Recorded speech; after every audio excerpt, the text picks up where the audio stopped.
Hi folks, this is Don Meissner with the North Country Fishing Report, and this report is about nothing stays the same. Just remember that everything evolves, and when we talk about techniques and so forth, some of them work year after year, but some of these techniques that we've tried this year haven't worked the same as they always have. So you constantly got to be thinking and observing and changing. You got to be willing to realize that things do change. And one of the things that I can very specifically talk about is there's a couple ponds in our area that have been my northern pike favorites for my whole life. And all of a sudden the northern pike have disappeared. Where have they gone? I don't know. But they don't seem to be there anymore. That has changed. And so we have to adapt, and we have to realize that what we've been doing forever may not work the same.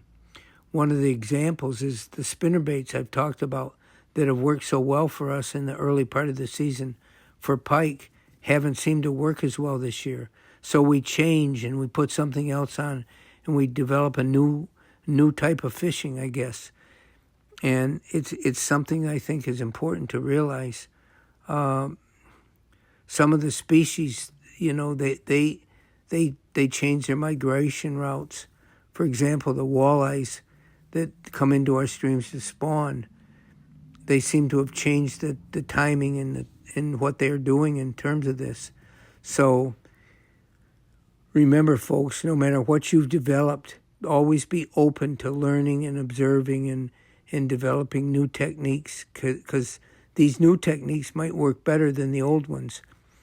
I remember years ago when we would go to fish for smallmouth bass, the hottest thing was the Abu spinner. That was just a little spinner like a rooster tail or a Meps that was, I guess, came from Scandinavia. And the hooks were terrible on it. For every fish you hooked, you would lose most of them. But that was the hot bait. And now look at what we have. We have new means of drop shot fishing and all that type of fishing that we talk about. That's a different technique, and it is something that does change. And the guides that used to fish the St. Lawrence River for bass, their primary method of fishing was with the crayfish. And they go out and they have buckets full of crayfish that their clients would use to catch the bass. Now we don't even think about this. It's all about lure fishing. But as technology changes, fishing seems to be changing as well. And it's important that we keep up on these changes and not be stuck and always trying to do the same thing. Until next time, folks, this is Don Meissner with the North Country Fishing Report.